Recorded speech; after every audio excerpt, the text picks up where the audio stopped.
شہزادہ قاسم امام حسن کے جگر پارے امام حسین کے بھتیجے کربلا کی کم عمر ترین مجاہدوں میں سے ایک مقتل حسین میں روایت ہے کہ جب امام حسین نے شہزادہ قاسم کو میدان میں جانے کی اجازت دینے سے انکار کیا تو قاسم رونے لگے اور کہا، چچا میں یتیم ہوں اس لیے مجھ پر نظر کرم نہیں کیا، کیا میرا نام شہداء کی فہرست میں نہیں؟ امام حسین نے فرمایا، قاسم تم میرے بھائی حسن کی آخری نشانی ہو، تمہیں کیسے میدان میں جانے کی اجازت دے سکتا ہوں؟ جناب قاسم نے پھر اپنے بازو پر بندھی وہ تحریر جو امام حسن کی وصیت تھی اپنے چچا کو پیش کی۔ امام حسین نے وہ وصیت پڑھی اور کہا، اگر یہ تحریر نہ پڑھتا تو تمہیں کبھی جانے نہ دیتا، کیونکہ قاسم تمہارے جیسے حسین چہرے جنگوں میں لڑنے کے لیے نہیں ہوتے۔ بہار الانوار جلد 45 میں علامہ مجلسی لکھتے ہیں، قاسم کا جسم اتنا نازک اور چھوٹا تھا کہ جنگی زرہ اس کے سائز کی دستیاب نہ ہوئی تو ان کی والدہ نے انہیں ململ کا کرتا پہنایا اور سر پر امام حسن کا عمامہ باندھا۔ قاسم نے میدان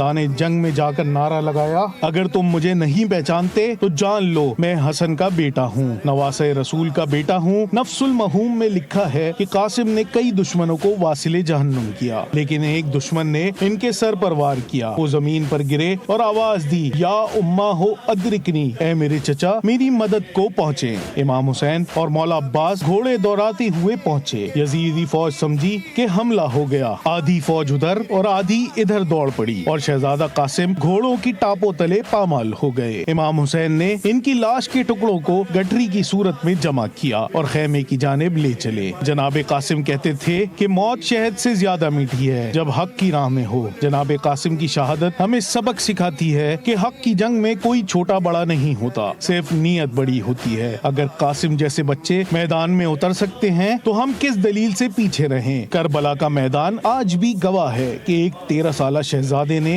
یزید کے غرور کو زمیں پر رون ڈالا۔